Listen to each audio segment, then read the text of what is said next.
All right, thank you for being here. Again, my name is Monica Koss. Thank you to the National Arts and Letters Commission for this opportunity. It has been amazing, and I've met some amazing new sorors. I teach women how to live better, basically, right? To reach the highest expression of themselves for decreased mental chatter, higher levels of confidence, and less regret in life. Part of my journey was leaving what I call the land of make-believe, the LAM. And in the land of make-believe, perception matters over truth. So growing up for me, I was the good girl, the one that was expected to say please and thank you, to get good grades in school, to get married, to buy a house, to have the kids, all the things. And I did that. And even though I had this great life on paper, I wasn't unhappy, but I felt unfulfilled.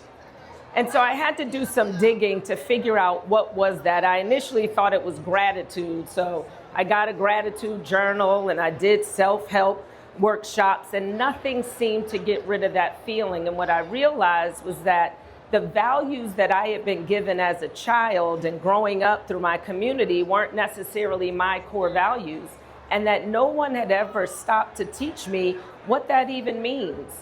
My mother sent me my report cards from grades K to 12, and it was the best gift she could have ever given me, because it let me know that I was still me, but I had gotten lost in the noise of society.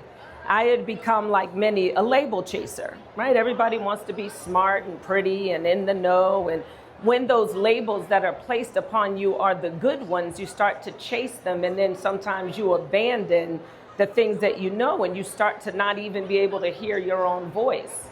And one of the questions I often ask people is, if you never got the outcomes you were seeking, would you still enjoy the journey?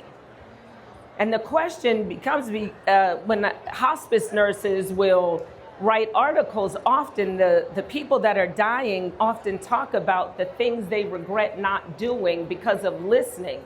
And so one of the things I'm railing against, and I want to raffle off a shirt, but I'm railing against what we should do, have to do, aren't expected to do, and let's examine why we do what we do.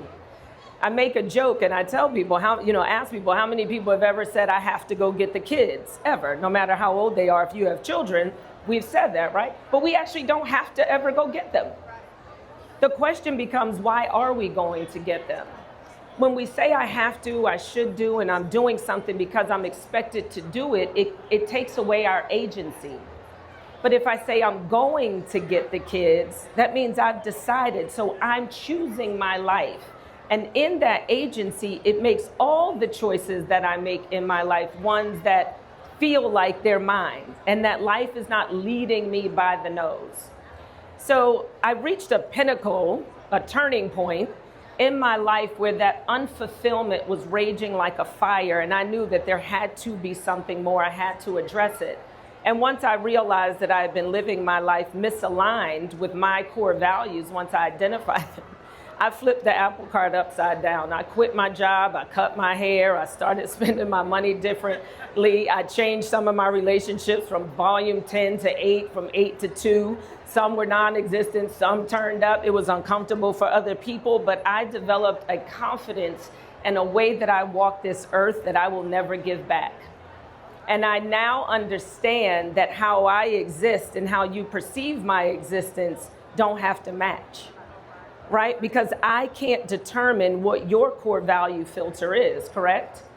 So I could offend half of you in my talk, and the other half of you could think I'm magnificent. Do I have control over that? And what happens is we start trying to become all things to all people instead of grounding ourselves in our guiding principles and going where we fit, right? When we understand these things, we can enter a room or we can meet a person and understand that our values don't align, and there does not need to be a dislike. We can simply have language to say that our values don't align. We can walk together for this amount of time, not this amount of time, and that's okay. And I think that's really important in our sisterhood, for us to understand that it's a value confrontation or a value misalignment. And the thing is, our values make so much sense to us, we think everybody should have them, right? I value consideration. I wipe the basin off on the public restroom because I don't want you to wet your pants when you walk up. But I no longer get upset when the person before me doesn't do it because they may not share that value, right? I don't wipe it off for your acknowledgement. I wipe it off because that's a value for me. And I think too many times we're adjusting our values to fit the circumstances. And I used to do that. There was a time where if you didn't hold the door or you didn't say thank you when I held the door, I would turn around and say, oh, you're welcome. Because I'm thinking, who doesn't mean to say thank you? And then maybe I don't hold the second door, right? But then I'm saying I value consideration. Then why am I dropping the door? That means I'm holding the door for your applause and not because I value consideration. Make sense? So we don't need people's responses in order for us to live rooted in our values. And in that, we don't have regret. I'm going to read from the book. I wanted to say one of my favorite quotes is by a woman named Georgia O'Keeffe. And it says, I have settled it for myself. Therefore, flattery and criticism go down the same drain, and I am yet free. I can talk. I live from my core values. You like it, cool. You don't like it, cool. There doesn't need to be a dislike. So I want to talk about or read an excerpt about the pivotal moment.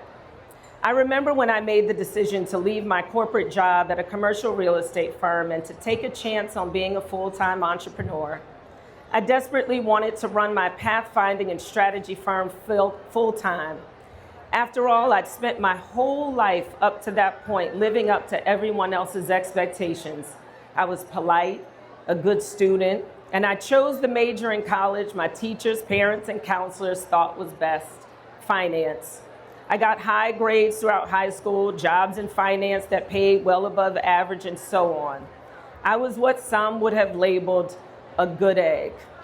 And I very rarely only stepped out of line or challenged the system. But now it was time to transition from that safe space to a place that felt more like me, more authentic. Before I could do that, though, I first had to determine who I was and what authentic meant to me.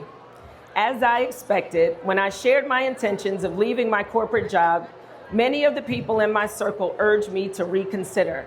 You have a family and a great job. Why would you want to risk it when you're doing so well, they asked. I must do it, I responded. A great job? Sure, if all you count is money and labels, but great for whom?